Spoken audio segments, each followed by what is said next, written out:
Welcome to Ask Fear and Greed, where we take your questions and do our very best to answer them. I'm Michael Thompson, and good afternoon, Sean Aylmer. Good afternoon, Michael.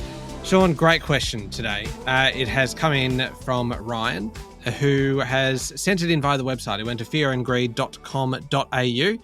You can also do it via any of the social media platforms, but he went to the website and he says, "Hey guys, love your show. Been listening daily for the past couple of years." Thank you very much, Ryan. I wanted to submit a question to you guys. As you know, the Aussie dollar has been going down, losing, at the time he sent this, in around 10% since the start of October. And now with oil prices going up in the past month, does this have a double whammy at the Bowser because we purchase oil in US dollars? I mean, he also adds a little PS to the bottom of this, Ryan does, saying, probably shouldn't mention I drive an EV, so it doesn't really affect me. So it's just kind of more voyeuristic, isn't it? Just watching everyone else fill up and wondering why they're paying more. What do you reckon, Sean?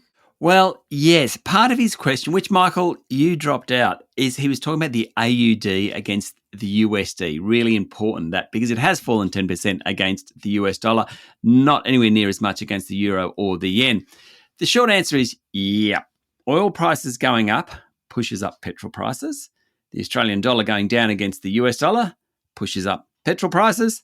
Both together, well, Ryan, well done for driving an EV. Bad news for the rest of us who, use petrol or diesel. When in our show we always talk about Brent crude as a global indicator for oil prices, we probably should be talking about Singaporean petrol prices. It's something called MOGAS 95.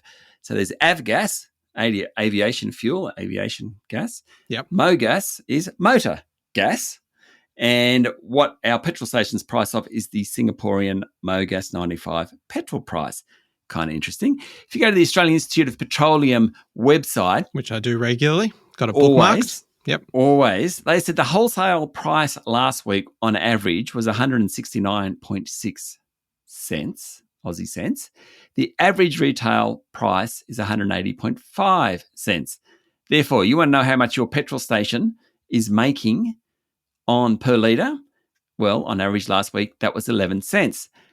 That's not pure profit, because remember, if you have a petrol station, you've got a kind of the cost of actually getting the petrol in and filling up your tanks and marketing your product, running a service station, all that sort of stuff. So it's way less than 11 cents. It's not a huge profit margin then, is it? No, you can see why a lot of the petrol stations really push the other things, the food and all of the convenience side of it Totally. as well. In fact, broadly, if you look at petrol stations, production costs of what they're selling, the petrol, is about 50%. Taxes are about 35%.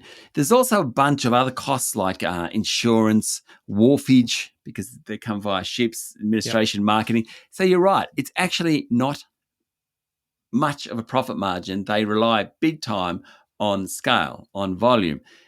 The short answer to Ryan's question is, yeah, you're right. If you really want to know what's going to happen, look at the Singaporean price, and there's about a 1 to 2 week lag from the Singaporean price to what we are paying in petrol. And that's from the ACCC has said that, as has the Australian Institute of Petroleum. So maybe we'll start talking about the Singaporean price, because that actually does say in a week's time, 2 weeks' time, this is what's going to happen to petrol prices. Diesel, for those fools who use diesel, Michael. It feels very personal, Sean, knowing that I do drive a four-wheel drive that requires diesel, and I'm constantly asking you more about the diesel price than I am about the petrol price, but please go on. Broadly the same deal. I mean, diesel and petrol are both made from petroleum. They're both internal combustion engines. They just burn differently. So it's the same story. So maybe what we will do, thanks to Ryan, is start talking about the Singaporean price, MOGAS 95, and that is a better predictor of what's going to happen to petrol prices.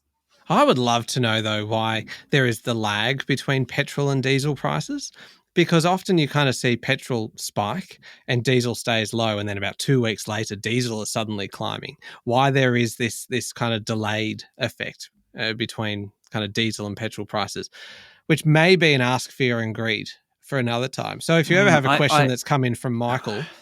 That's it. It might be me. I hope you don't, because I have looked at this, and people that I know who have been chief economists at investment banks have looked at this, and it is still a black box. The ACCC has looked at it. it's really, really difficult. The ACCC says it's actually quite a competitive market. And for example, they say on public holidays, petrol prices aren't put up. Like every time I'm driving on a public holiday, I think, wow, the price of petrol's high. Well, they've actually looked at it and said, no, they don't go up on public holidays, for example, the ACCC has. So it's a really difficult area to follow. Okay. Well, I think, I reckon for our first Ask Fear and Greed back in 2025, not bad. I would say A+. Yeah. It's a conservative mark. Yeah. I mean, I don't want to. I think today being a Trumpian day, given the president was inaugurated this morning, I think that we are excellent. It's the best ever. Best ever. The best ever Ask Fear and Greed ever. Yeah. All right. Yeah. Look, thank you very much, Ryan, for sending in your question. And thank you, Sean, for answering it. Thanks, Michael. Thanks, Ryan. Remember, if you have something that you would like to know, if you'd like to try and stump Sean, then please send through your question on LinkedIn, Instagram, Facebook, or at fearandgreed.com.au. I'm Michael Thompson, and this is Ask Fear and Greed.